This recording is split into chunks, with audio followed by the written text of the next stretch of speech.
ഇടുക്കി അടിമാലിയിലുണ്ടായ മണ്ണിടിച്ചിൽ അപകട കാരണം കണ്ടെത്താനുള്ള അന്വേഷണം ആരംഭിച്ചു. ദേവികുളം തഹസിൽദാരുടെ നേതൃത്വത്തിലാണ് അന്വേഷണം. അതേസമയം സംഭവത്തിൽ മനുഷ്യാവകാശ കമ്മീഷനും കേസെടുത്തിട്ടുണ്ട്.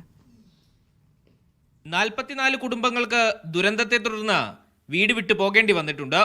ദുരിതാശ്വാസ ക്യാമ്പുകളിലായി കഴിയുന്ന ഇവരെ ആകെയും പുനരധിവസിപ്പിക്കേണ്ടതാണ്. ജില്ലാ ഭരണകൂടത്തെ സംബന്ധിച്ചിടത്തോളം ഇത് ശ്രമകരമാണ്. താൽക്കാലിക താമസ സൗകര്യം ഒരുക്കിയിട്ടുണ്ട് എന്നതല്ലാതെ അടിയന്തര സഹായം പോലും നിലവിൽ പ്രഖ്യാപിച്ചിട്ടില്ല. ഒരു ഡ്രസ്സോ അല്ലെങ്കിൽ ബ്രഷോ പേസ്റ്റോ ഇതൊന്നും ഇതുവരെ അവരെ എത്തിച്ചു തന്നിട്ടില്ല. എത്രയും ബുദ്ധിമുട്ടിലാണെന്ന് അറിഞ്ഞിട്ടും ഇവര് ഒരു ഡ്രസ്സെങ്കിലും ഞങ്ങൾക്ക് കൊണ്ടുതരാൻ പാടില്ലേ? ദുരന്തത്തിന്റെ കാരണങ്ങളെ കുറിച്ച് പഠിക്കാൻ 8 അംഗ സമിതിയാണ് രൂപീകരിച്ചിട്ടുള്ളത്. ദേശീയപാത അതോറിറ്റി പ്രതിനിധിയും സംഘത്തിലുണ്ട്. 4 ദിവസത്തിനകം കളക്ടർക്ക് റിപ്പോർട്ട് നൽകും. എന്നാൽ അപകടാവസ്ഥയിൽ തുടരുന്ന മൺതിട്ട എന്തു ചെയ്യുമെന്നതിൽ ഇപ്പോഴും വ്യക്തതയില്ല.